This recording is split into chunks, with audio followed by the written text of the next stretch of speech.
Assalamualaikum warahmatullahi wabarakatuh. Salam sehat untuk kita semua. Semoga kita semua selalu mendapat lindungan Allah Subhanahu wa Ta'ala, ya.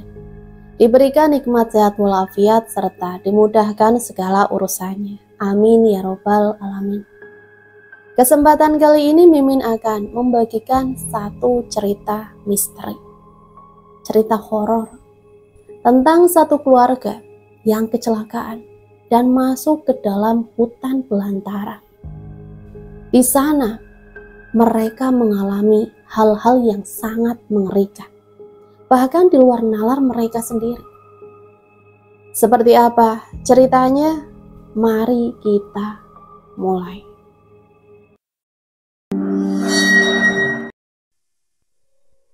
Hari ini aku sedikit sibuk membantu di acara pernikahan tetangga. Tepatnya masak-masak bersama, karena sudah tradisi di tempat ini. Soal makanan di rumah, semua sudah siap, hanya tinggal dihangatkan saja. Suami dan anakku tak ikut, mereka bilang ingin istirahat di rumah, berhubung tanggal merah. Pukul 11 siang, semua masakan untuk acara telah siap. Dengan langkah lebar, agar cepat sampai di rumah. Ya, lokasi acaranya cukup dekat, hanya lewat 5 rumah saja. Bisa sih pakai motor, tapi rasanya tanggung sekali, jadi aku jalan kaki saja. Di depan rumah, aku terpaku, menatap mereka, anak dan suamiku, tengah makan bersama dengan seorang wanita yang akhir-akhir ini selalu datang. Dengan dalih sebagai guru privat anakku, mereka duduk bersama di meja makan dengan senda gurau. Tawa mereka mampu membuat siapapun yang melihatnya berpikir mereka keluarga bahagia. Bukankah seharusnya aku yang di sana? Aku tak tahu harus bagaimana.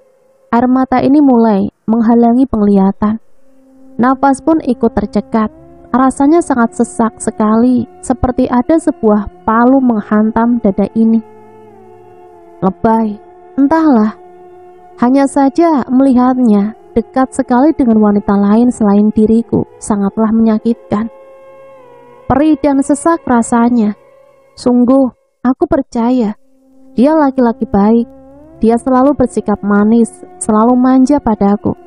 Bahkan tak ada sedikit pun tanda-tanda diri ini tersisihkan di hatinya. Mungkinkah ini hanya salah paham? Namun, mengapa rasanya sangat sakit? Aku percaya pada suamiku. Dia tidak mungkin selingkuh. Semua cerita soal pelakor itu hanya fiksi belaka. Terus saja pikiran itu yang selalu kuyakinkan dalam hati. Tanpa mereka sadari, aku masih terdiam, mematung menatap mereka. Aku baru ingat, ini kan hari Sabtu. Bukankah jadwalnya ke sini adalah Senin, Rabu, dan Jumat? Lantas kenapa hari ini di sini? Secepat kilat ku tepis pikiran buruk itu sebelum menghantui otakku ini, karena semuanya belum tentu. Aku berjalan perlahan masuk ke dalam. Saat akan mengucap salam, terdengar suara mereka menyebut namaku. Mas, gak apa-apa kan aku kesini hari ini? Takutnya istri mas itu malah... Suara itu tergantung, lalu disambut suara suamiku.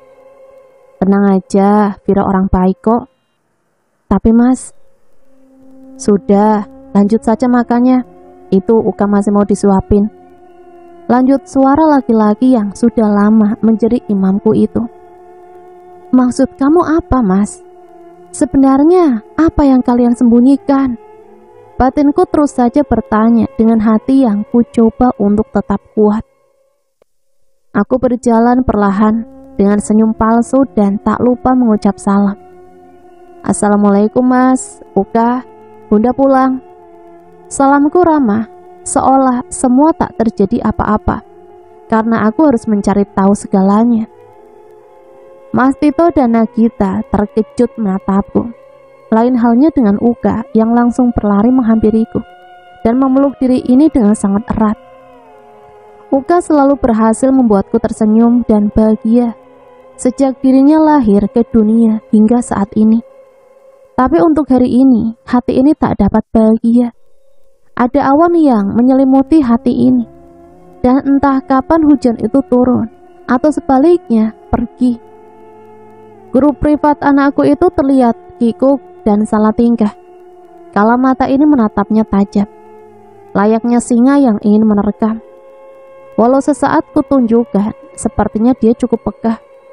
Lantas kembali aku tersenyum seramah mungkin. Tak mungkin aku harus menanggung malu jika prasangka itu hanya sekedar prasangka saja. Buna kita, ada perlu apa ya hari ini datang kemari? Sekarang kan bukan jadwalnya. Wanita itu semakin salah tingkah dengan wajah yang memerah. Entah kenapa. Saya hanya ingin memberikan hasil tes kemarin. Aku berjalan menghampiri Mas Tito dan mengambil tangannya lalu mencium taksim. Suamiku itu mengelus pelan dengan hangatnya yang dulu selalu berhasil membuatku bahagia. Sengaja aku melirik Nagita. Ia terlihat membuang muka. Apakah hanya dia yang mengharapkan suamiku? Sedangkan suamiku tidak. Buktinya suamiku masih dapat terlihat tenang. Belum saatnya aku menyimpulkan. Kenapa tidak menunggu nanti hari Senin saja? Celetuk bibir ini bertanya. Sontak bola mata Nagita membulat terkejut.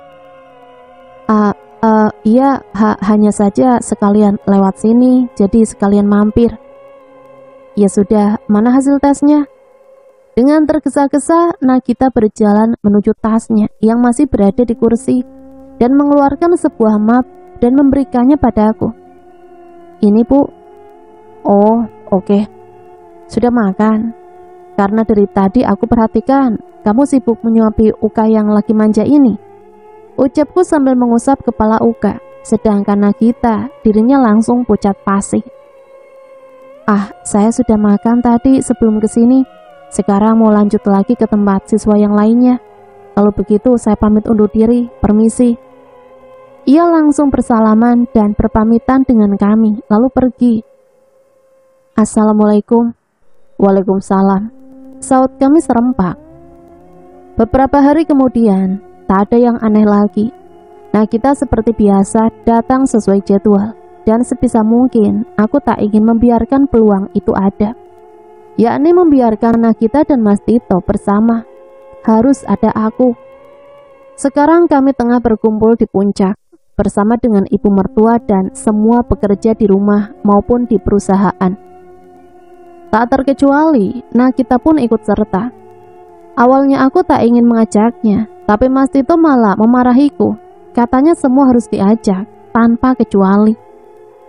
Akhirnya, disinilah aku berdiri mematung di balik pohon, menatap Mas Tito, memeluk tubuh Nagita sambil mengulas lembut penuh kasih sayang di puncak kepala wanita itu.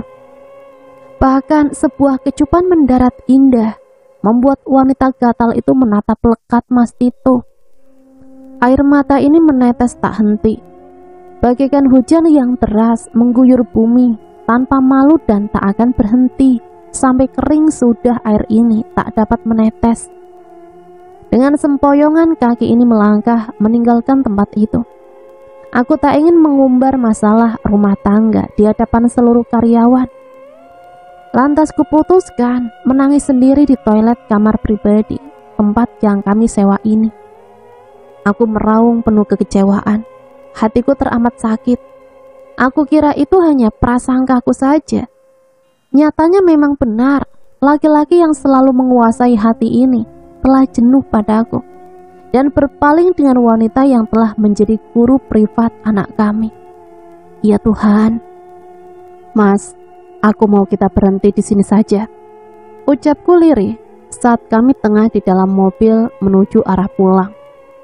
Sekilas Mas Tito menatapku dan kembali fokus menyetir. Loh, masa kita berhenti di tengah hutan kayak gini sayang? Kita cari masjid atau SPBU terdekat dulu baru istirahat di sana. Bukan gitu Mas. Sudahlah.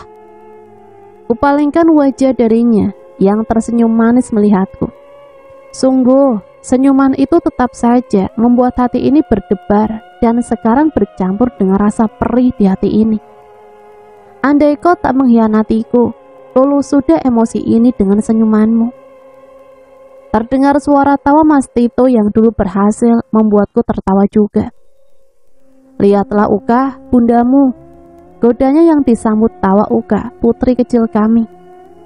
Ku coba menyembunyikan wajahku, karena wajah ini terasa memanas, apalagi bagian mata. Ada ombak yang tengah menerjang agar air itu menetes dari mata ini. Belum lagi hati yang perih, karena ujian ini berat sekali. Terlihat baik-baik saja, sedangkan hati hancur, sangatlah susah.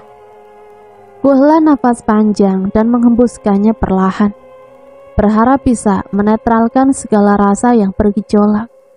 Begitupun dengan air mata yang ingin menetes ini. Namun lagi-lagi aku gagal. Luka ini begitu menyakitkan. Melihatnya bersama wanita lain, bahkan menciumnya tanpa rasa malu atau rasa bersalah padaku. Robohlah pertahananku, luruh sudah air mata ini.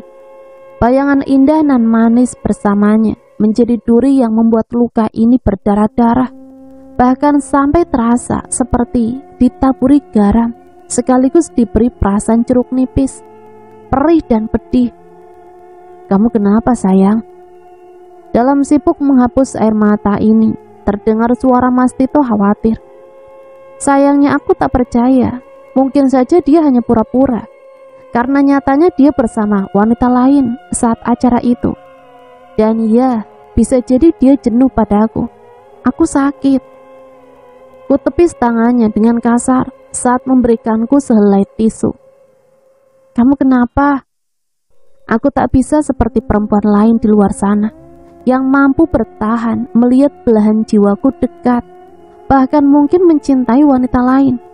Sungguh aku tak mampu menyembunyikan rasa sakit ini. Salahkah aku jika menangis seperti ini? Segala perhatianku bagaikan belati yang menguliti hati ini, dan ingatan manis tentangnya menjadi garam yang membuatnya perih dalam luka. Aku gak sanggup lagi, Mas. Saat ini juga, aku ingin kita pisah. Jeritku tak terkendali. Entah dorongan dari mana, mulutku ini mengeluarkan kata-kata yang dibenci oleh Tuhan. Sejujurnya aku pun membenci perpisahan, hanya saja aku terlanjur kecewa padanya. Sedari awal, aku mencoba mempertahankannya dan menjauhkannya dari Nagita. Namun usahaku gagal.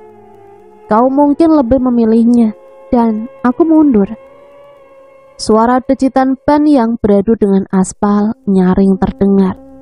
Sesaat aku menjerit ketakutan dan menutup mata rapat-rapat sambil berpegangan pada handle mobil. Karena Mas Tito mengerem mendadak, kendaraan yang membawa kami itu oleng hingga beberapa saat kemudian berhenti. Detak jantungmu semakin memacu. Apakah ia lupa bahwa Uka anak kami ada di kursi penumpang dalam keadaan tertidur? Ayam macam apa kau, Mas? Sekilas ku tatap wajah laki-laki yang bergelar suamiku ini. Ia terlihat terdiam memandang jalanan. Untung saja kondisi jalan sepi, tak sampai membuat kecelakaan beruntun atas kejadian barusan.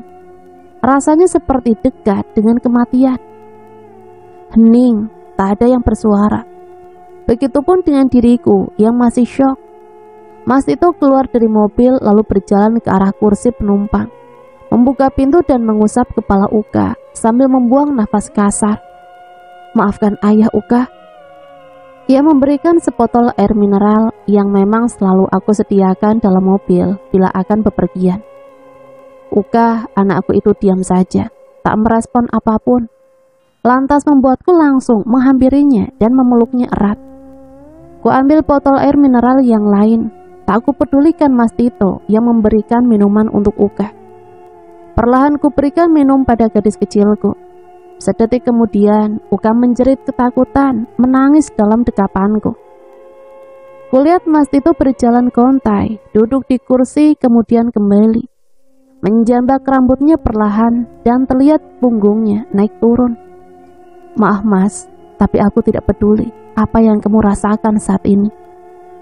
Cukup lama Uka menangis hingga ia tertidur kembali karena lelah menangis. Ku gendong tubuh mungil itu dalam dekapanku, duduk di kursi depan. Bagaimanapun juga, aku masih menghargai suamiku. Mas itu mengulurkan tangannya, mungkin berniat mengusap kepala Uka. Dengan cepat ku tepis tangannya itu. Jangan sentuh anakku, sebaiknya nyalakan mobilnya, karena aku ingin cepat sampai di rumah. Jika bisa, antarkan aku pada orang tuaku sekarang juga. Jejarku kesal padanya. Sungguh, dia bodoh atau pura-pura bodoh. Kenapa dia menatapku dengan ekspresi yang entahlah, aku tak tahu apa arti dari tatapan matanya itu. Dia menatapku tak berkedip. Suasana yang kurasakan saat ini kembali hening. Mas Tito, dia menatap setir kemudi. Aku pun yang sibuk menata hatiku yang entahlah sudah berbentuk seperti apa. Atau mungkin telah menjadi abu, aku tak tahu. Mobil kembali dinyalakan.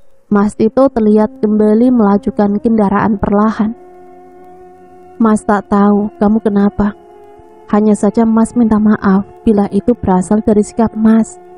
Mas mohon, jangan berkata tentang perpisahan. Mas tak ingin kehilanganmu sayang. Hah? Maksudnya apa? Dia tak sadar akan kesalahannya. Secepat kilat ku tatap Mas Tito setelah ia mengatakan itu. Kamu gak tahu salah kamu di mana, Mas? Mas merasa semuanya baik-baik saja. Ujarnya polos atau sok polos. Aku tertawa sumbang. Entahlah, rasanya lucu sekali dia menjawabnya seperti itu. Rasanya aku kehilangan sosok suamiku yang sedari dulu selalu berani mengakui kesalahannya. Bahkan masih ingat di kepalaku, ia berani meminta maaf pada Upi saat dulu sebelum aku mengenalnya. Ya, itu adalah momen pertama saat aku mengenalnya. Mas Tito adalah laki-laki yang baik, bahkan segala sifatnya selalu aku kagumi, karena dia memang sangat baik. Begitupun soal kejujuran dan menghargai perasaan orang lain, khususnya aku yang menjadi pendampingnya selama ini. Sayang, sekarang ia bahkan pura-pura tak tahu apa yang aku maksud. Tak terasa air mata ini kembali menetes. Mas Tito yang sadar akan hal itu mencoba memberikan beberapa helai tisu. Aku pun kembali menepis tangannya itu. Air mata ini semakin deras saat ku tatap wajah cantik Uka. Apa yang akan terjadi nanti bila Uka tahu orang tuanya tak dapat lagi bersama? Apa anakku akan baik-baik saja bila kami bercerai? Sungguh aku takut jika perceraian kami akan berakibat buruk pada tumbuh kembang Uka. Oh Tuhan, salahkah bila aku memilih menyerah daripada harus menelan sakit hati melihatnya bersama dengan yang lain? Ayah, awas! Jerit Uka mengalihkan perhatianku. Terlihat sosok wanita berdiri di depan sana. Ia memakai kebaya berwarna merah, lengkap dengan sanggul membelakangi kami. Mas Tito pun ikut terkejut, lalu membanting setir. Suara decitan ban mobil yang beradu dengan aspal kembali terdengar. Bahkan kali ini lebih parah lagi. Mobil kami yang melaju cepat itu menghantam pembatas jalan hingga jebol. Terjun langsung ke jurang, karena tepat sekali samping jalan adalah tebing dan jurang. Untungnya mobil masih menapak pada tanah. Sayangnya tak dapat berhenti. Melaju menerobos semak belukar dan pepohonan kecil. Berbagai suara terdengar, suara ranting yang patah, suara badan mobil yang terbentur sesuatu, dan sebagainya, lengkap membuatku semakin ketakutan. Suara hantaman keras mobil mengenai pohon besar langsung membuat kami berhenti. Bak mobil terangkat dengan kaca depan yang retak nyaris hancur. Samar-samar terlihat asap mengepul pekat dari arah depan. Ku tengok Uka yang masih dalam pangkuanku menunduk tak sadarkan diri. Begitupun dengan Mas Tito. Ia menelungkup memeluk setir dengan darah segar mengalir dari keningnya. Uka, Mas, panggilku lirih, berharap ada sautan karena kepala ini rasanya sakit sekali, apalagi dengan badan ini. Tubuhku gemetar mengguncang tubuh anakku. Bergantian dengan suamiku, mereka tak merespon. Tiba-tiba perasaanku tak enak. Uka sayang, bangun Uka. Mas, jeritku meraung. Kenapa denganku? Berbagai pikiran buruk memenuhi otakku. Dadaku rasanya diimpit, sesak dan sakit. Tubuhku sangat sakit, tapi tetap saja aku berusaha membangunkan mereka. Sayang, mereka tetap tak bangun. Uka, Mas Tito, bangun. Aku meraung memanggil dua orang yang paling aku sayangi. Berkali-kali mencoba membangunkan. Kini aku pasrah, tak tahu harus berbuat apa.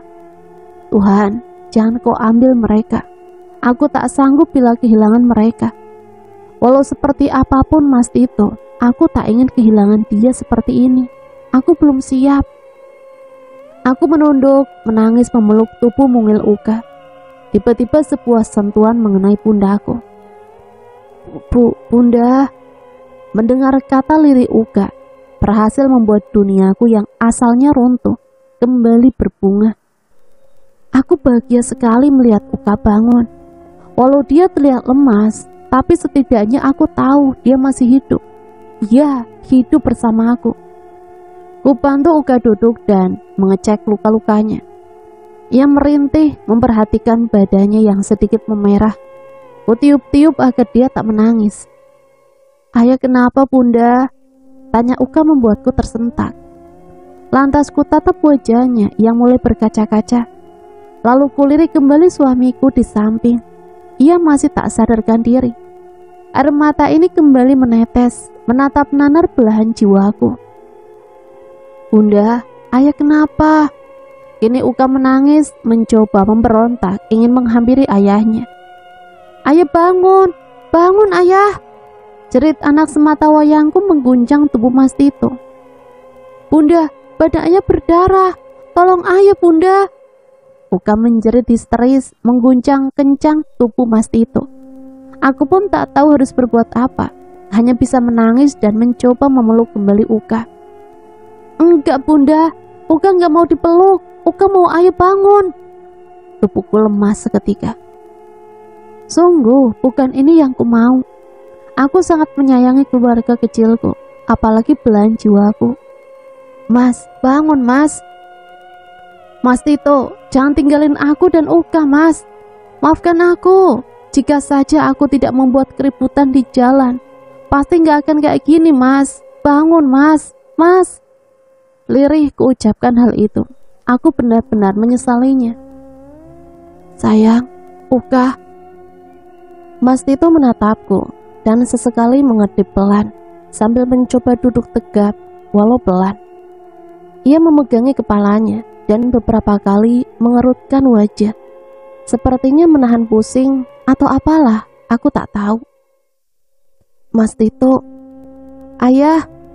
Kami berdua kompak memanggil. Lega rasanya melihat kepala keluarga kami akhirnya bangun. Refleksku peluk tubuhnya, begitupun dengan Uka. Bisa pelan-pelan gak peluknya? Pintanya lirih. Ia menatapku kembali dan mencoba tersenyum semanis mungkin. Padahal aku tahu dia tak baik-baik saja. Luka di kepalanya masih mengeluarkan darah segar. Dengan sigap ku cari kotak P3K yang selalu aku simpan di mobil. Setelah menemukannya, ku obati luka Uka dan Mas Tito. Saat hampir selesai mengobati mereka, Mas Tito mencekal tanganku. Dia mengambil obat merah dan alkohol. Dengan pelan-pelan membalas mengobatiku. Mas Tito, jangan seperti ini, jantungku rasanya mau copot. Bohong jika aku berkata kecewa hingga tak lagi mencintainya. Tidak, aku sangat mencintai suamiku dan sangat menyayanginya. Karena itu, sangatlah sakit melihatnya seperti itu dengan wanita lain. Mas Tito, kamu jahat. Tapi gengsi dong kalau marah yang tadi langsung hilang pas dia kayak gini. Enggak, aku mau dia paham kalau aku akan siap meninggalkannya jika dia bermain api. Lebih tepatnya sebuah gertakan mungkin. Entahlah. Maafkan Mas, harusnya Mas tadi lebih hati-hati. Pasti tidak akan seperti ini kejadiannya. Sesalnya menunduk dalam. Tak kujawab ucapannya, karena sesungguhnya aku pun menyesali tindakanku. Maaf, hanya satu kata itu yang muncul dalam benak, tapi tetap saja tak sanggup keluar dengan mudah. Kami semua sekarang duduk dalam mobil di kesunyian malam. Tak ada seorang pun di sini selain kami. Tengok kanan kiri hanya hutan belantara. Uka takut, ayah, bunda, ucap Uka memecah keheningan. Sini sayang, sama ayah biar gak takut.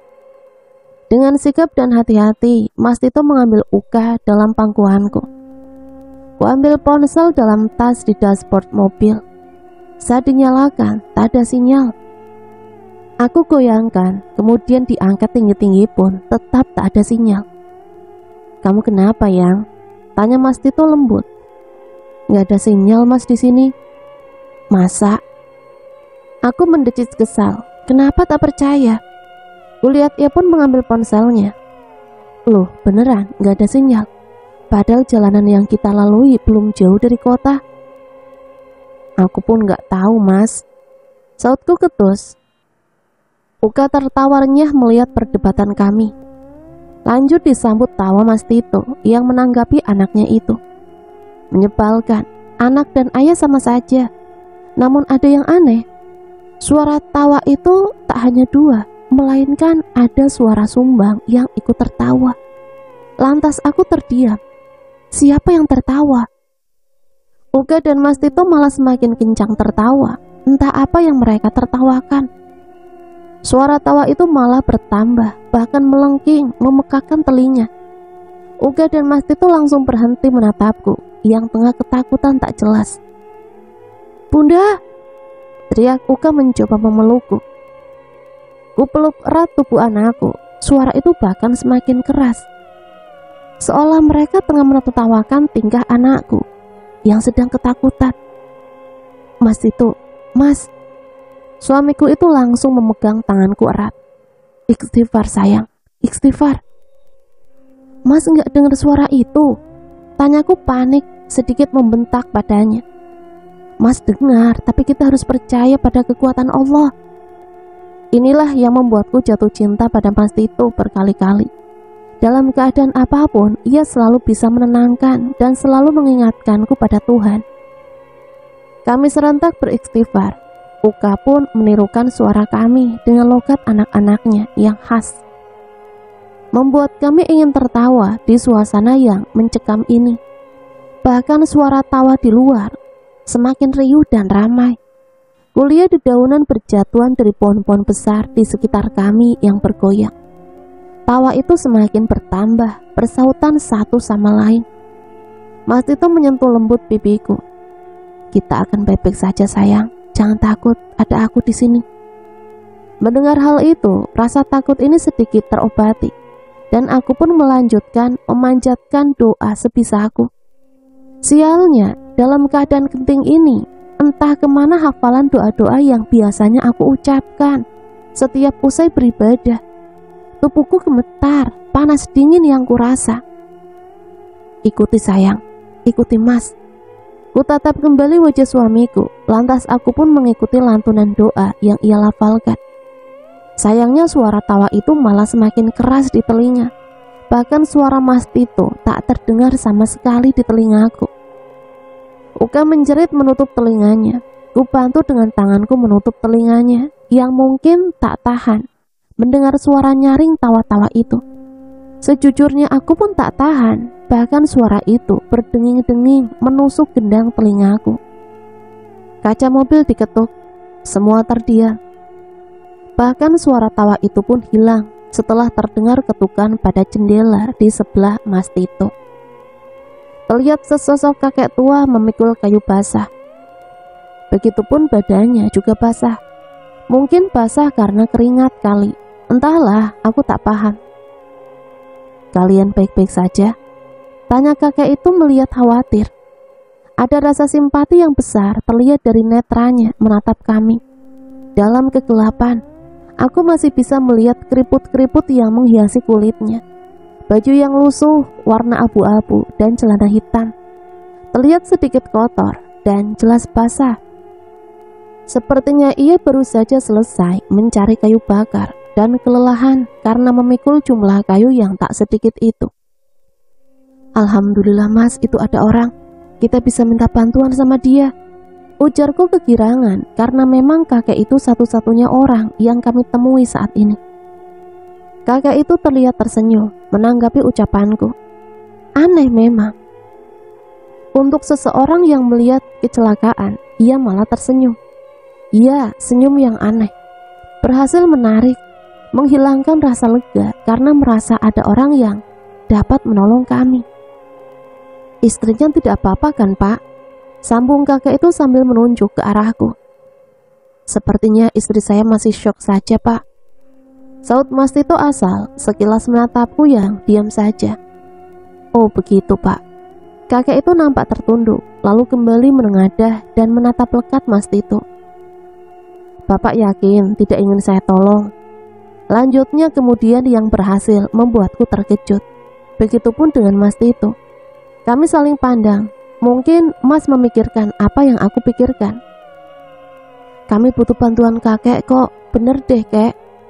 Namun tak ada sautan dari kakek itu. Ia hanya terus menatap ke arah Mas Tito. Keningku berkerut karena sungguh aku tak mengerti. Tatapan matanya semacam tak suka pada Mas Tito atau bahkan benci. "Mungkin budek kali yang," bisik Mas Tito sambil memberi tanda dengan tangan pada telinganya. "Bunda, kok mata kakek itu putih semua sih?" tanya Uka mengagetkan kami berdua. Lantas aku langsung menatap mata kakek itu yang tengah menempelkan kepalanya pada jendela mobil. Benar saja, ia tak memiliki manik hitam pada bola matanya. Putih susu yang terlihat jelas di sana. Saat kakek itu makin membesarkan matanya menatap kami. Bulu pada tengkuku tiba-tiba meremang, seolah ada hembusan angin dingin entah dari mana. Mas Tito," jeritku menunjuk kakek itu. Sungguh aku takut, bahkan telunjuk bergetar sangat hebat. "Itu darahnya banyak banget Pak, kasihan istrinya." Kakek itu kembali bersuara sambil mengetuk kaca. Aku semakin ketakutan, kupeluk erat tubuh kecil Uka. Kakek itu sekarang menggedor-gedor sambil berteriak, "Pak, istrinya butuh pertolongan itu. Nanti kenapa-napa, bagaimana Pak? Pak!" Aku semakin gemetar ketakutan. Mas Tito pun mencoba menenangkan aku dengan memelukku hangat. Hanya saja tetap saja kelakuan kakek itu membuatku takut. Tiba-tiba pintu sebelah kemudian terbuka perlahan, membuat kakek itu mundur beberapa langkah. Dahiku dan Mas Tito berkerut penuh tanya. Ku gerakan dagu memberi isyarat bertanya pada Mas Tito. Ia hanya menjawab dengan gelengan kepala. Tak lama Mas Tito bergerak ingin keluar dari mobil. Dengan cepat aku menarik tangannya dan menggeleng. Berharap Mas Tito tak meninggalkan aku di saat seperti ini. Cukup dia bermain api dengan guru Uka, tapi tidak sekarang.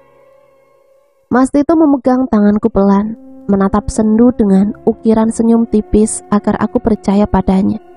Namun entah mengapa aku tak percaya. Sungguh aku takut Mas. "Jangan keluar Mas." Mas Tito menajamkan pandangannya padaku. "Mas harus cek keluar," ujarnya mantap. Perlahan ia melepaskan genggaman tanganku dan terus tersenyum memandangku. "Enggak Mas, pokoknya Mas jangan keluar." Kembali ku pegang tangannya. Entah kenapa perasaanku tak menentu, benar-benar tak enak. Entah seperti apa ekspresi wajahku ini. Yang jelas aku sangat ketakutan dan tak ingin Mas Tito keluar dari sini. Wajah suamiku terlihat khawatir, lantas mengusap pucuk kepalaku perlahan. Suasana tiba-tiba hening, hanya terdengar hembusan angin dan suara gesekan daun dan ranting dari pohon ke pohon satunya. Begitupun dengan suara daun yang berjatuhan, tak ada suara hewan malam pun yang terdengar. Jantungku rasanya berhenti berdetak mendengar suara langkah menginjak dedaunan kering.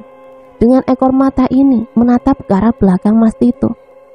Di sana terlihat sesosok hitam berdiri menghadap kakek tua pembawa kayu bakar. Lidahku rasanya keluh Bahkan bibir ini ikut bergetar. Begitupun tubuh ini. Mulutku menganga. Dengan sekuat tenaga ku tunjuk sosok itu. Mas itu langsung menatap arah telunjukku dan ia pun ikut terkejut. Jujur aku tak dapat menangkap jelas sosok itu seperti apa. Hanya saja sekilas ia tinggi, besar. Sosok itu berjalan mendekati kakek itu.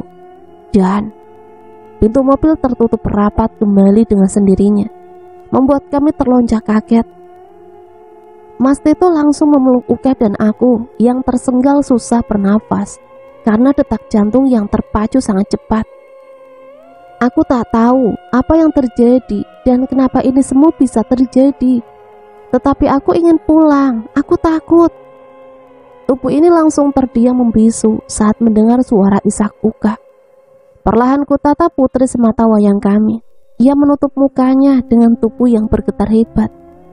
Perlahan ku pegang tangannya yang sangat dingin bagikan es. Begitupun dengan tubuhnya ikut menjadi dingin. Ibu macam apa aku ini?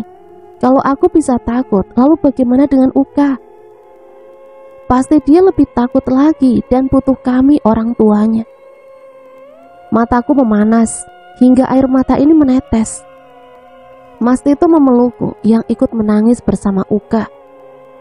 Suara itu berhasil mengalihkan perhatian kami. Kaca jendela yang digebrak. Terlihat sosok itu seperti baru saja menutup pintu belakang mobil. Berbalik badan dengan tangan yang memegang batang besi yang cukup panjang. Bapak mau apa ya? Kenapa bau besi segala, Pak? Tanya kakek itu terbata. Terlihat dari guratan keriput dan gerak tubuhnya, ia mulai ketakutan. Sedikit demi sedikit, kakinya yang ringkih itu melangkah mundur. Karena sosok hitam itu mendekat. Terlihat jelas olehku, kakek itu ingin berlari, tapi langsung ditahan oleh sosok hitam. Dan ia pun mengangkat besi itu tinggi-tinggi. Mas itu sadar akan apa yang akan terjadi selanjutnya. Lantas mencoba membuka pintu mobil. Ya, beginilah Mas Tito yang aku kenal. Baik dan rasa simpatik yang tinggi pada sesama. Detak jantungku kembali tak terkendali saat melihat semua ini. Pintu mobil yang tadi terbuka dengan sendirinya sekarang tak dapat terbuka sama sekali. Bahkan pintu mobil itu tak dikunci sama sekali. Suamiku yang kesal mencoba memukul kaca dengan benda keras. Sayangnya percuma. Lalu dia mengeluarkan besi yang ada di bagian jok kemudi bagian atas. Ia lepas. Anehnya, saat kaca itu berhasil dibuat pecah, sedikit kemudian ia kembali seperti sedia kala. Apa yang sebenarnya terjadi? Bagaimana kaca yang retak itu kembali semula? Dan sebenarnya kami ada di mana? Terlihat sosok itu membanting si kakek ke samping mobil. Akibat kerasnya tenaga sosok itu, keluar darah dari pelipis yang sudah berkeriput. Refleks aku berteriak dan menutup mulut. Sesaat kemudian tanganku menutup mata Uka yang ikut juga melihat kejadian tersebut. Mas itu masih belum menyerah. Ia mencoba membuka pintu di sebelahku. Namun hasilnya sama, tak bisa dibuka. Dengan emosi, suamiku itu memukul setiap kaca pada mobil. Dan lagi hasilnya sama. Kaca yang berhasil retak atau rusak kembali seperti semula. Sungguh entah seperti apa kondisi kakek itu secara langsung, dan aku pun tak sanggup untuk melihatnya. Sayangnya suara pukulan itu tak berhenti, bahkan semakin menjadi. Apakah dia tak memiliki perasaan? Aku yakin kakek itu sudah mati. Lantas kenapa sosok itu tak mau berhenti memukul? Sebuah batang besi yang berlumuran darah terlempar mengenai bak depan mobil yang sedikit terbuka karena penyok. Refleks aku menjerit dan memeluk suamiku. Entahlah, hanya saja saat ini aku benar-benar sangat takut sekali. Tanganku yang masih setia menutup mata Uka, sigap menariknya dalam pelukan. Bunda, kenapa Bunda nangis? Tanya Uka polos menatap heran aku dan ayahnya. Aku dan Mas Tito langsung saling pandang, lalu memandang ke sebelah kanan. Anehnya, tak ada apa-apa di sana. Bahkan besi tadi pun sekarang sudah tak ada, sunyi. Mas, tadi aku tak tahu harus berkata apa. Hanya dapat menatap bingung suamiku. Tubuhku juga masih gemetar membayangkan apa yang tadi terjadi. Kenapa Uka bertanya seperti itu? Apa karena aku menutup matanya? Uka jadi tak tahu apa yang terjadi.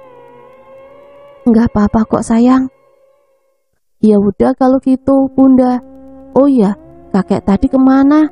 Tadi kakek itu terus teriak ke Uka untuk pergi. Katanya, pergi dari sini, pergi dari sini.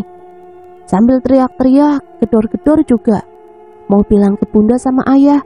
Tapi Bunda sama Ayah aneh banget, ribut banget sampai nangis-nangis.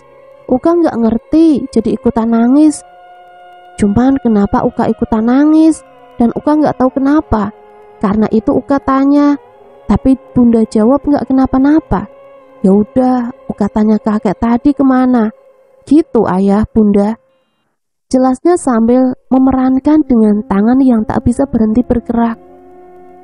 Tunggu, apa yang aku dan Mas alami berbeda dengan Uka alami. Kenapa bisa seperti itu? Kutatap lama-lama wajah tampan suamiku. Dia malah tetap saja terpengong-pengong. Lalu kenapa Uka menutup telinga sambil tubuhnya gemetar? Uka kesel sama kakek itu. Dia terus teriak-teriak ke Uka untuk pergi dari sini. Uka coba bilang, tapi nggak tahu kenapa suara Uka nggak keluar. Jadi Uka tutup telinga biar nggak terlalu kedengeran. Malah tetap kedengeran. Uka coba tekan telinga kuat-kuat pun tetap aja kedengeran. Lanjutnya menjelaskan dengan tingkah pola menggemaskan. Pelan tapi cukup jelas terdengar suara rumput kering yang diinjak. Kuarahkan pandangan ke arah luar sebelah Mas Tito. Samar-samar terlihat 3 sosok laki-laki seperti tengah bertengkar. Mereka benar-benar manusia kah? Atau seperti tadi? Aku takut. Mas seperti sadar apa yang tengah aku lihat. Lantas dia berbalik dan menatap sosok-sosok itu yang tawuran. Tiba-tiba salah satu dari mereka seperti dikeroyok. Shock, aku lantas hampir berteriak. Dengan cepat tangan ini menutupinya. Sayang, kamu lihat apa? Tanya Mas kebingungan. Itu Mas, ada orang yang lagi dipukulin. Mas itu langsung menatap ke arah yang aku tunjuk.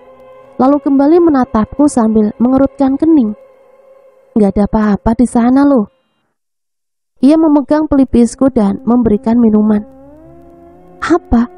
Kenapa suamiku bertindak aneh? Aku baik-baik saja. Aku tidak bohong. Ku tepis tangan kekarnya dengan kasar. Apa-apaan sih kamu Mas? Gak apa-apa kok. Lantas ia tersenyum semanis mungkin. Mas gak percaya sama aku? Tanyaku lantang menatapnya. Kenapa aku emosi? Bukan begitu, tapi sudahlah, Mas memang sudah berubah. Tega juga mengkhianati pernikahan kita. Dan sekarang gak mau percaya sama aku. Tiba-tiba suara benda jatuh dengan keras mengenai kap mobil. Membuat kaki terkejut. Rasanya ragu untuk berbalik. Tapi aku ingin tahu apa yang terjatuh. Tubuhku menegang, menatap pemandangan di depan sana. Kaca depan mobil telah penuh dengan luburan darah segar yang dengan perlahan mengalir ke bawah. Samar-samar terlihat bayangan tubuh seseorang tergeletak di atas kap mobil dengan kepala yang terbelah menjadi 2 dan bagian bawahnya sedikit remuk. Tangan dan kakinya terikat ke atas, membuatnya terlihat seperti hewan yang tengah diikat agar mudah diangkat. Punggung menempel sempurna pada alasnya saat itu. Ku gendong Uka agar tidak melihat itu dan langsung memeluk tubuh Mas Tito. Mas, aku mau pulang Mas. Pecahlah air mata ini dalam dekapannya. Tiba-tiba anakku menjerit, meronta-ronta dalam dekapan. Dilepaskannya pelukan Mas Tito dan langsung menenangkan Uka. Namun ia terus saja menjerit ketakutan sambil menangis dan terus menunjuk mayat itu. Ku dekap terus tubuh mungilnya dan terus menangis dan berteriak ketakutan. Perasaan tadi matanya tertutup. Lantas kenapa sekarang matanya melotot memandang kami? Kepala yang terbelah, perlahan setiap bagiannya hampir jatuh ke tempat yang berlawanan, membuat isi kepalanya itu terlihat jelas. Aku bingung, kenapa? Lantas ingin berbalik melihat sambil memeluk Uka. Namun dengan cepat Mas itu menghalangi. Ia menutup mataku dengan tangannya. Enggak, udah jangan dilihat lagi. Mending kamu tenangkan diri dulu dan terus baca doa. Kuhela nafas perlahan dan mencoba membaca doa sambil membisikkannya pada telinga Uka, berharap anakku dapat lebih tenang dan mengikuti bacaan perlahan. Alhamdulillahnya Uka bisa tenang dan terlihat kelelahan karena terkejut. Setelah aku beri minum air, langsung tertidur. Kutatap wajah suamiku yang seperti tengah membaca doa, berkomat kamit meski tak terdengar jelas di telingaku. Karena penasaran, akhirnya aku beranikan diri, kembali menatap jasad itu. Dan alangkah terkejutnya, sampai seluruh tubuhku melemas. Jasad itu menatap kami, sambil beberapa kali mengedipkan mata, dengan senyum yang terus mengeluarkan darah segar dari sana. Cepat ku tarik lengan baju suamiku sekuat-kuatnya, dengan perasaan yang entah, tapi dominan takut. Tiba-tiba terdengar suara entah suara apa itu, tetapi berhasil membuat jantung ini mencelos. Kulihat sosok itu menggerakkan tangan dan kakinya dengan posisi terlentang mencoba berdiri. Terlihat seperti orang tengah melakukan kayang. Darah itu menetes di kepalanya yang terbelah dengan sisi lainnya yang hancur. Aku tak tahu harus berbuat apa, yang jelas aku sangat takut. Jasad itu berlari dengan tangan kirinya mendekati kami. Lalu, dia menggebrak jendela itu. Seketika aku menjerit histeris. Ia mendekati kami dengan cepat, membenturkan diri pada kaca depan mobil dengan sangat keras, hingga kepalanya semakin tak beraturan. Bahkan kepalanya yang terbelah itu sudah hampir terlepas sisi satu dengan sisi lainnya. Darah segar itu bertambah di kaca mobil, mengalir deras dari jasad itu. Begitupun kepala jasad itu bergerak-gerak tak karuan, ke kanan dan ke kiri, ke atas dan ke bawah. Bahkan setiap tubuhnya bergerak mengeluarkan suara seperti tulang yang patah. Lalu kembali ia berlari menabrakkan dirinya pada kaca. Suara retakan kaca pada bagian yang terus-menerus jasad itu tubruk berhasil membuat aku dan Mas itu berhenti sejenak membaca doa. Nafasku memburu dengan mata melotot. Mas, tenanglah, terus baca doa. Kupejamkan mataku dan kembali melantunkan doa bersama. Suara tubrukan itu terasa seperti sebuah kantong air yang dilempar mengenai sesuatu hingga pecah. Kuintip sedikit, terlihat di sana sosok itu sudah tak berbentuk, seperti segumpal daging dan darah yang bercampur dengan organ dalam manusia dan beberapa tulang yang mencuat. Rasa mual mendera kala melihat itu. Rasanya segala isi perutku ingin keluar. Namun masa iya aku harus muntah di saat seperti ini? Baiklah, aku harus tahan rasa mual ini. Aku tak ingin melihatnya lagi. Aku bisa jamin bentuk jasad itu sudah tak beraturan, menjijikkan. Bunda kenapa merem terus? Terpaksa aku membuka mataku untuk menatap putriku. Tidur lagi, Uka. Bukan aku yang berkata, tapi Mas Tito. Ia mengusap kepala anakku dengan lembut sambil menatapnya dengan lembut pula. Tak tahu kenapa, rasanya mataku memanas lalu mengabur. Lalu air mata ini menetes dengan sendirinya. Rasa sesak sekali. Saat kejadian di mana ia mengusap pucuk kepala wanita gatal itu, lalu ia mencium dengan tak tahu malunya. Kenapa di saat seperti ini, aku harus ingat kembali kejadian itu? Sayang, kamu gak apa-apa? Tanya Mas Tito mencoba menghapus air mataku. Tiba-tiba rasanya jijik disentuh oleh tangannya yang telah menyentuh wanita murahan itu. Dengan kasar, ku tepis ia hingga menimbulkan suara. Aku tak apa-apa, Mas, ujarku sambil memalingkan wajah. Kembali ku hela nafas agar bisa menetralkan suasana hatiku.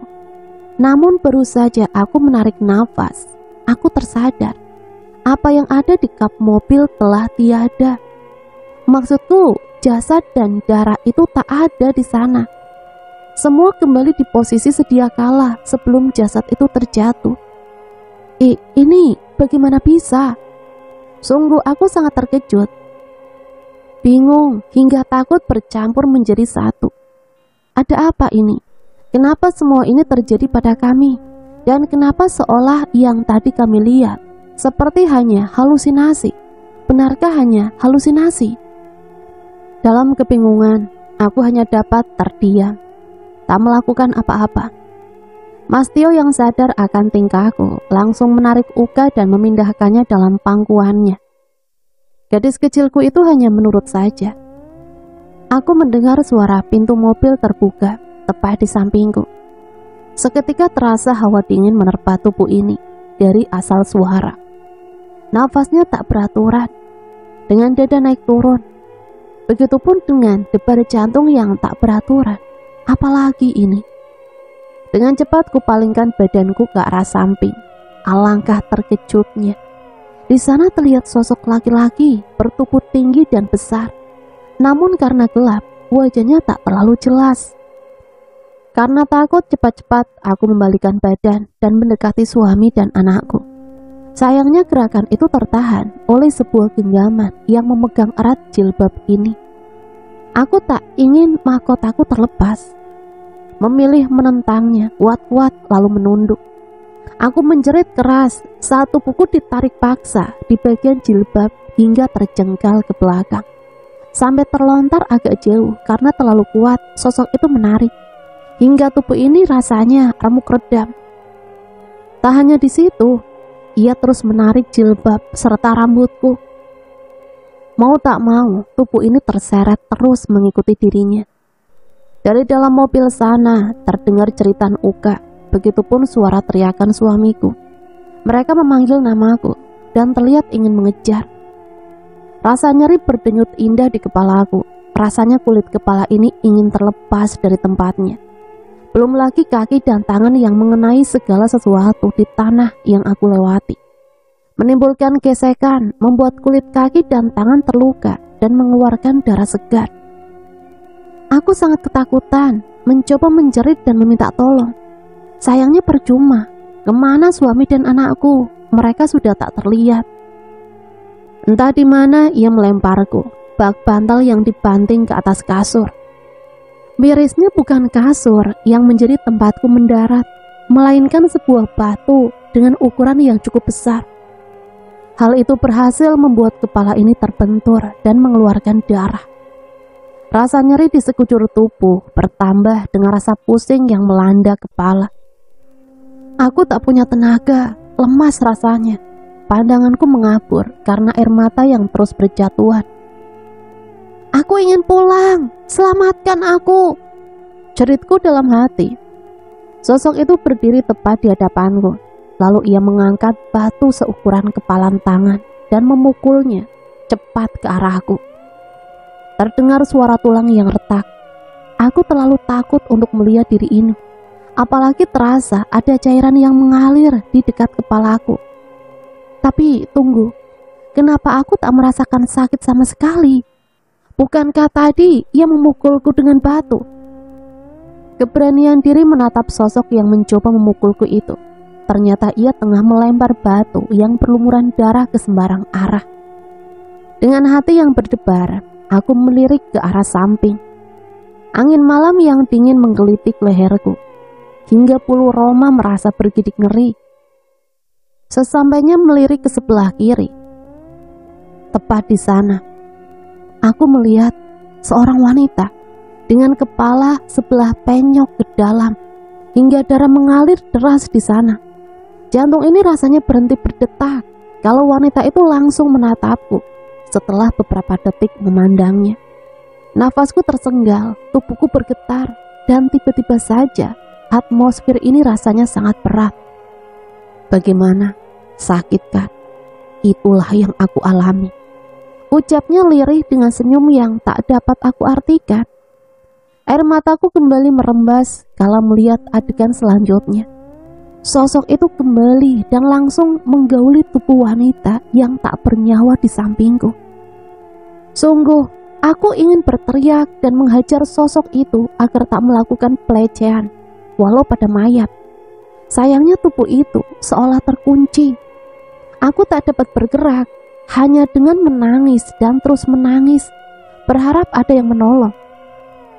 Mas Tito, ya, Mas Tito pasti akan menolongku. Dia pasti akan mencariku dan menyelamatkanku. Aku percaya itu. Terdengar suara hantaman keras mengalihkan perhatianku. Tak lama kemudian ada yang memelukku. Refleks aku berontak, memukul dan berteriak. Anehnya, aku bisa melakukan itu semua. Ku tendang sosok yang memelukku itu. Ia mengerang kesakitan. Tunggu, kenapa suaranya mirip sekali dengan suara Mas Tito? Sejak tadi aku memang menutup mataku, lantas membukanya perlahan. Berharap itu Mas Tito yang datang. Namun aku merasa bersalah sudah memukul dan menendangnya. Saat membuka mata, benar saja, di sana ada Mas Tito tengah mengerang kesakitan. Lantas aku memeluknya erat sambil menangis. Sudah, jangan takut lagi, pujuk Mas Tito. Uka. Iya, anakku di mana? Dia baik-baik saja, sebaiknya kita pergi saja dari sini. Mas Tito langsung menggendongku dan berjalan cepat meninggalkan tempat ini. Baru saja beberapa langkah, ada yang menarik bajuku. Hal itu berhasil membuatku terjatuh. Ternyata sosok tadi sudah sadar. Ia mencoba menghajar Mas Tito. Untungnya Mas Tito cukup ahli bela diri, jadi dia bisa menangani segala serangan dan menyerang balik. Pergulatan itu terjadi dengan sangat sengit, bahkan membuatku cemas. Aku tak ingin semakin parah, lalu mengambil batu yang tadi sosok itu gunakan untuk membunuh wanita yang kini telah tak bernyawa. Dengan cepat ku benturkan tepat mengenai tengkukku hingga dia tumbang. Apa dia mati? Sosok itu benar-benar tak bergerak lagi. Air mataku menetes semakin deras, dengan detak jantung semakin cepat dan nafas yang memburu. Aku membunuhnya, aku pembunuh. Seketika saja aku terjatuh sambil meraung menyesali perbuatanku. Mas Tito langsung mendekap erat tubuh ini. Kubuka mataku, terlihatlah pemandangan yang berhasil membuat tangisanku berhenti. Namun air mata ini masih saja menetes. Sambil memegang botol air mineral yang tutupnya sudah dibuka, ku edarkan pandangan pada setiap penjuru. Ternyata aku telah ada di dalam mobil dengan posisi yang sama persis sebelum suara pintu mobil terbuka. Cepat ku cek kondisiku, ternyata tak ada luka apapun. Masih sama, baik-baik saja. Begitupun Uka dan Mas Tito. Bukan hanya aku yang kebingungan, mimik wajah suami dan anakku pun sama. Mereka mengerutkan kening sambil menatap sekitar. Mas, tadi belum sempat ku selesaikan ucapanku, Mas Tito lebih dulu menyelah. Tak apa, yang penting kita semua baik-baik saja, terutama kamu dan Uka. Mengapa rasanya tadi seperti nyata? Seperti aku yang mengalaminya. Rasa sakit ini nyata, bahkan segala sentuhan tadi terasa nyata. Anehnya, sekarang bekas luka tadi menghilang. Bahkan rasa sakitnya pun tak terasa. Lantas mengapa kami merasa mengalami semua ini? Tanyaku dengan air mata ketakutan masih tersisa. Tunggu, apa maksud dari kata-kata wanita tadi yang dirinya alami? Maksudnya itu adalah cara dirinya meregang nyawa. Siapa yang tega melakukan hal itu? Ya Tuhan, aku tak tahu harus apa, tapi aku pasrahkan semuanya padamu.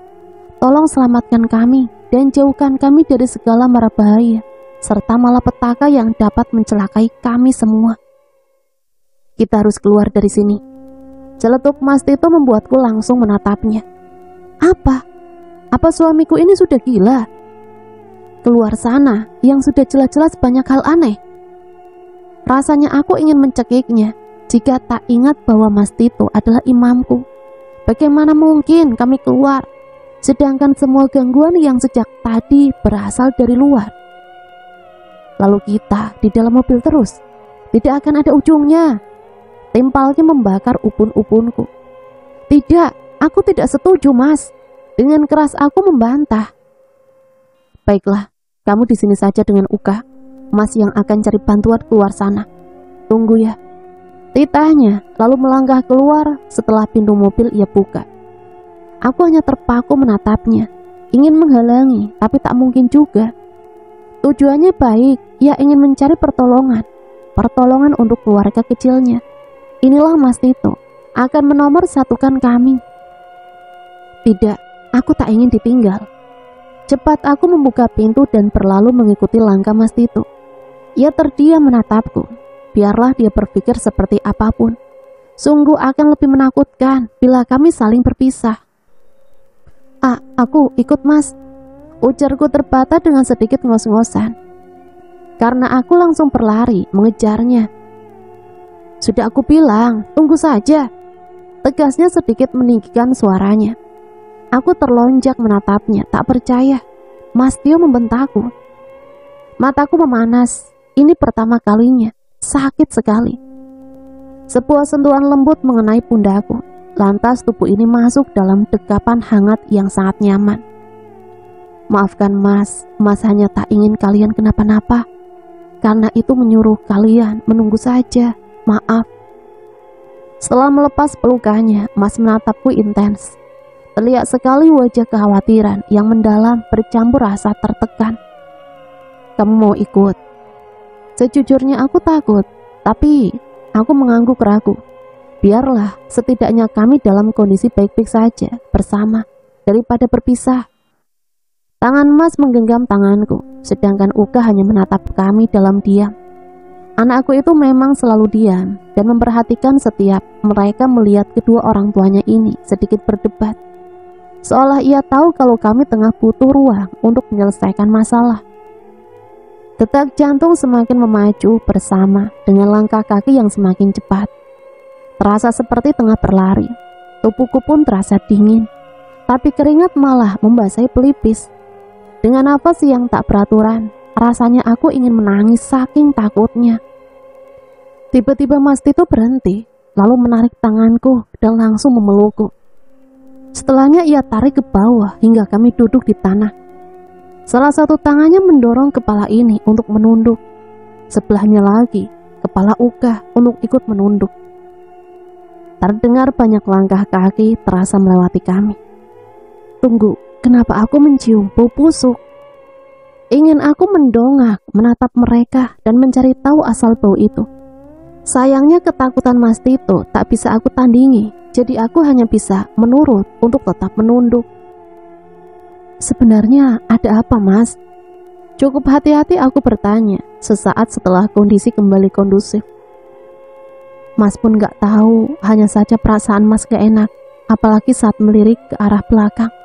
Ada banyak sekali orang dengan kondisi tubuh yang terbakar berjalan di belakang kita. Mas coba mencari arah lain. Ternyata mereka tak melihat kita. Karena itu, Mas langsung menyuruh kalian untuk duduk dan menunduk agar tidak melihat kondisi mereka berjalan melewati kita. Terangnya dengan sangat jelas. Penjelasannya membuatku tercengang bukan kepalang. Bagaimana bisa mereka berjalan dengan kondisi terbakar seperti itu? Apa hubungannya semua ini dengan kami? Banyak pertanyaan lainnya bertumpuk di kepala tanpa ada penjelasan atau jawaban yang tepat untuk semua itu. Ingin rasanya aku berteriak dan menyalahkan ini semua pada seseorang, tapi siapa? Aku maupun suamiku tidak mengenal mereka sama sekali. Lantas kenapa? Cukup lama kami berjalan, tetap saja pohon dan pohon yang kami temui tak ada apapun. Hal itu berhasil menambah rasa putus asa dalam diri. Belum lagi melihat kondisi Uka yang ikut kelelahan. Ia sepertinya ingin tidur, tapi tak bisa tidur. Mau tak mau, aku dan suami bergantian menggendongnya. Tiba-tiba saat kami ingin beristirahat sejenak, aku melihat seorang laki-laki tengah berjalan membawa opor ke arah kami. Jaraknya yang cukup jauh tak terlalu terlihat jelas. Untungnya opor itu membuatku sadar akan kehadirannya. Semakin dekat semakin membuat jantung ini berpacu dengan sangat cepat. Aku takut bila sosok ini sama dengan mereka yang tadi kami lihat, bukan manusia. Mas Tito menggenggam tanganku erat sambil sebelah tangannya menggendong Uka yang tertidur. Ku tatap matanya, ia tak membalas dan terus fokus pada orang yang mendekati kami. Ternyata bukan saja aku yang tegang, suamiku pun iya. Selangkah demi selangkah sosok itu terus berjalan mendekati kami. Hingga jarak kami kurang lebih 1 meter. Ia menatap kami bergantian dengan ekspresi yang tak dapat aku artikan. Assalamualaikum. Sapanya dengan suara yang berhati-hati. Seketika aku dan Mas Tito saling pandang. Benar manusiakah? Itulah yang tengah kami pikirkan. Waalaikumsalam. Balas kami bersama. Mendengar jawaban kami, ia terlihat terkejut. Apalagi saat melihat Uka yang tertidur pulas di gendongan ayahnya. Belum lagi kondisi kami yang luka-luka akibat kecelakaan yang membuat kami berada di sini. Kalian sedang apa di hutan ini? Berbahaya. Sebaiknya kalian pulanglah. Ia berujar sedikit membisik dengan mata yang terus melirik kanan dan kiri. Kami mengalami kecelakaan. Alhamdulillahnya kami semua baik-baik saja. Hanya luka-luka kecil yang tersisa. Saud Mas itu menjelaskan. Wajah orang itu semakin terkejut. Bahkan membuatku bingung kenapa ia sangat terkejut. Kalau boleh, sebaiknya kalian obati dulu lukanya. Nanti saya antar keluar dari sini dan mencari pertolongan. Soalnya desa kami sangat terpencil. Bahkan untuk ke puskesmas saja cukup jauh. Tapi tenang saja, saya punya obat untuk luka biasa. Ia menawarkan pertolongan, tapi dengan ekspresi yang aneh. Terima kasih atas tawarannya, ucap Mas Tito dengan senyum andalannya. Mari ikut saja, kalau bisa lebih cepat lebih baik. Awalnya aku ragu untuk ikut, tapi Mas Tito meyakinkan aku. Tapi Mas, insya Allah semuanya akan baik-baik saja.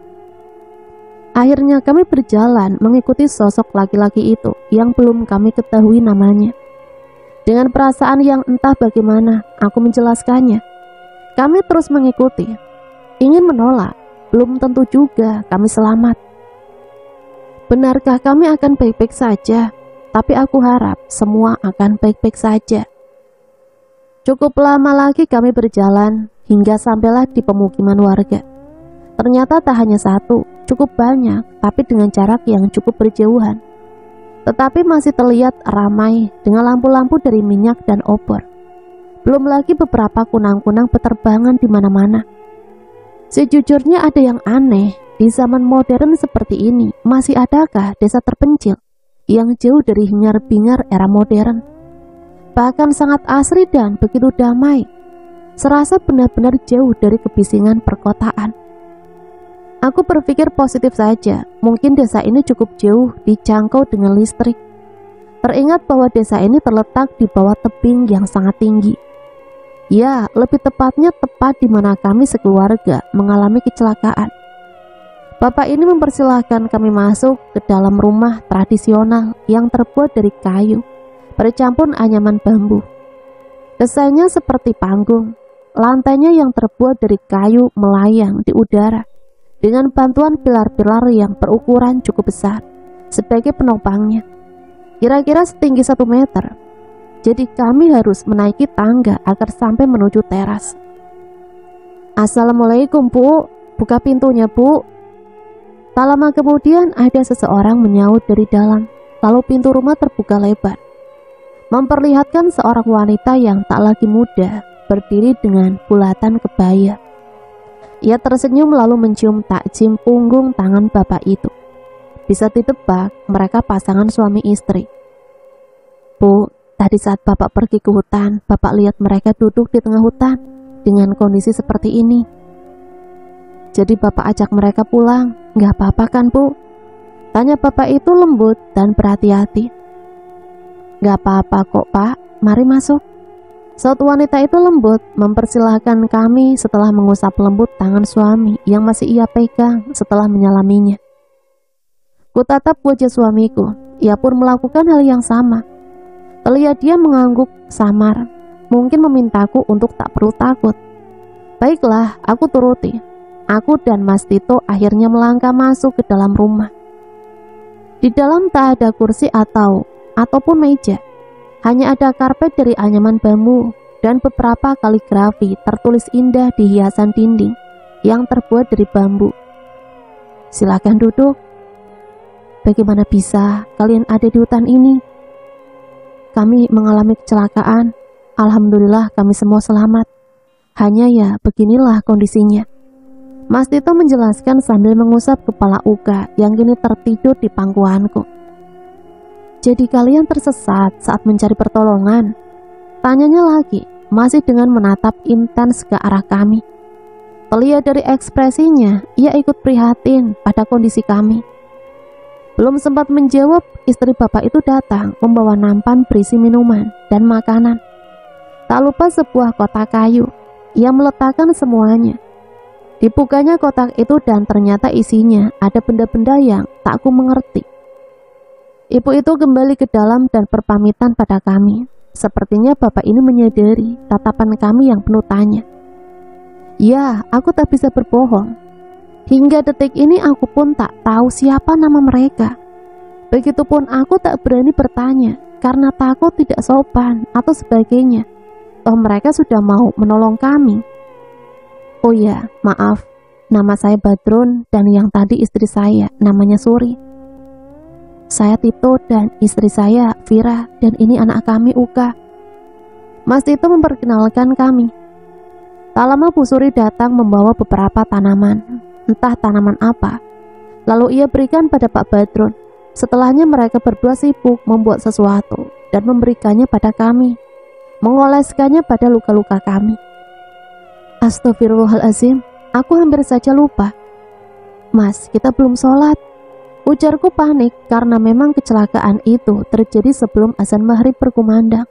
Dan sekarang sudah entah jam berapa. Astagfirullah. Dari ekor mata, aku bisa melihat Pak Badrun dan istrinya saling pandang.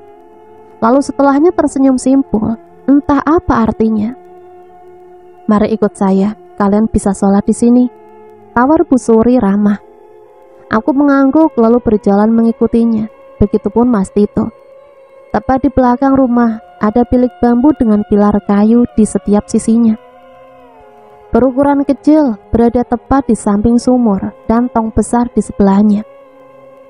Silakan, kalian bisa ambil wudhu di sini. Aku lebih dulu masuk karena Mas Tito ternyata kembali lagi menemani Uka. Tak pikir aneh-aneh, aku langsung melaksanakan wudhu. Hingga sesaat setelah mengucapkan doa setelah wudhu, aku mendengar suara teriakan, jeritan, bahkan hingga lolongan meminta tolong dan meminta ampun. Perasaanku tak karuan. Ku coba membuka pintu dan hebatnya ia tak bisa terbuka. Menggedornya berkali-kali kulakukan, berharap ada yang membukakan pintu. Sayangnya tak ada. Hingga suara-suara itu hilang berganti dengan suara langkah kaki yang semakin mendekat. Terdengar suara percakapan di depan pintu toilet. Entah apa, tapi aku sangat ketakutan. Kulantunkan istighfar dan menyebut nama Allah. Begitu juga doa-doanya, berharap semuanya berhenti. Pintu kayu itu digedor dengan sangat keras dari luar, membuatku terperanjat dan langsung peringsut mundur dengan tubuh yang menggigil. Orang di luar sana berteriak dengan bahasa yang tak aku mengerti dan terus saja menggedor. Kini suara gedoran itu berganti dengan suara dobrakan.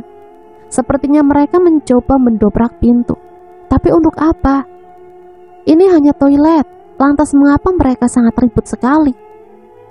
Ya, ini adalah pertanyaan yang melintas bersamaan dengan rasa takut yang menyelimuti diri. Dan harus digarisbawahi, rasa takut lebih dominan membuatku hanya dapat menangis, berharap ini berhenti. Suara pintu terbuka, menampakkan sosok Bu Suri yang menatapku bingung. Astagfirullah, nak, kamu kenapa? Dari nada suaranya saja, terlihat dia tulus khawatir padaku. Maaf, tapi lidah ini keluh, tak dapat berkata apa-apa. Jadi aku hanya bergeming mengikuti arahannya. Yang membantu berdiri lalu menapaki masuk ke dalam rumah. Mas Tito yang melihat kondisiku langsung berlari mendekat. Kamu kenapa sayang? Aku tak ingin menjawabnya, tapi aku pun bingung harus menceritakannya bagaimana. Aku saja tak mengerti apa yang sebenarnya terjadi. Dengan penuh kelembutan, Mas Tito mengambil alih, memapahku mendekati ke ruang tengah, di mana sajadah telah digelar. Lalu suamiku pun gantian mengambil wudhu, setelah bertanya apa yang terjadi. Ada apa? Terjadi sesuatukah saat mengambil wudhu?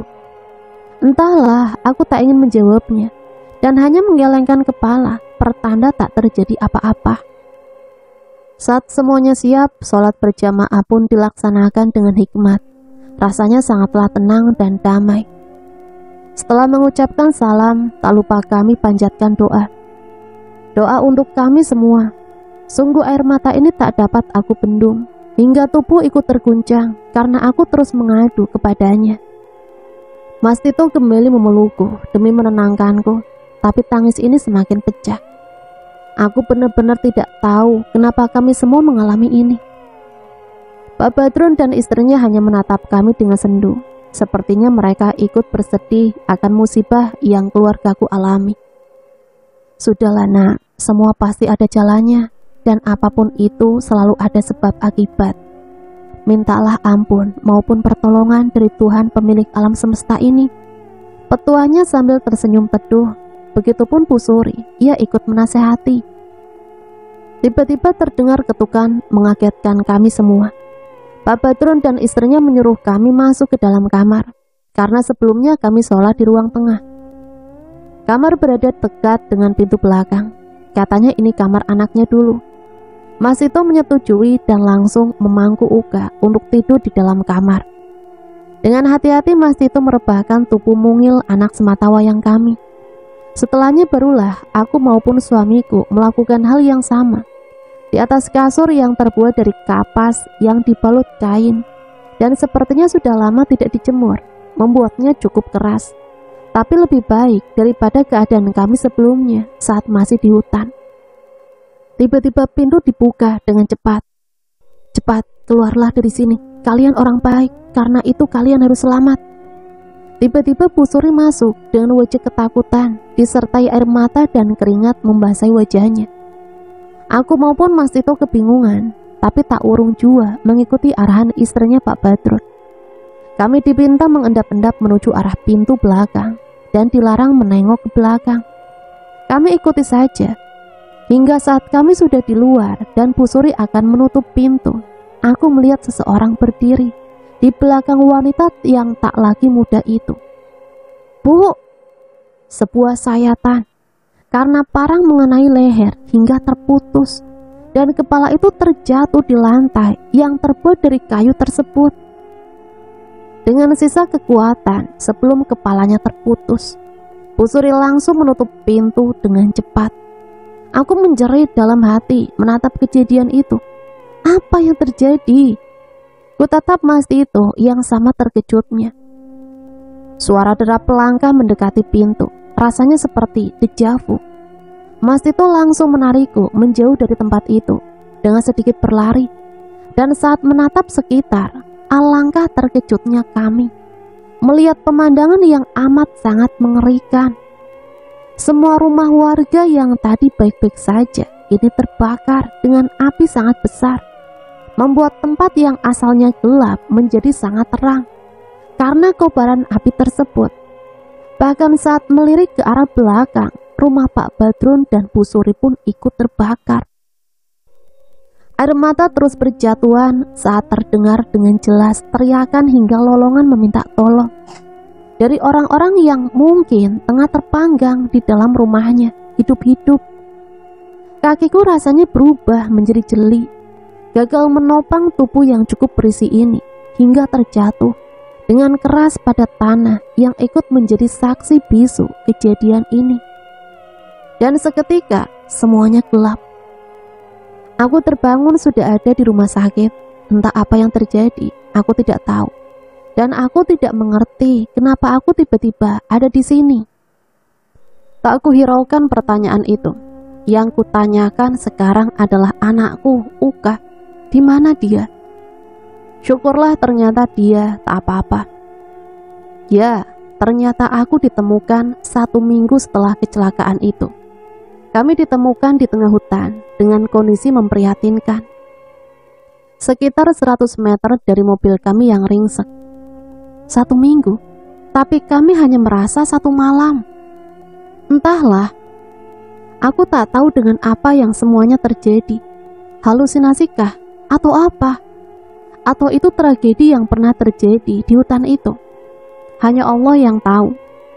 Saya hanya sangat bersyukur telah diberi kesempatan hidup setelah kejadian mengerikan itu. Setelah pulang dari rumah sakit, aku minta kejelasan dari Mas Tito. Jujur, walaupun tak kupungkiri, aku masih cinta sama Mas Tito.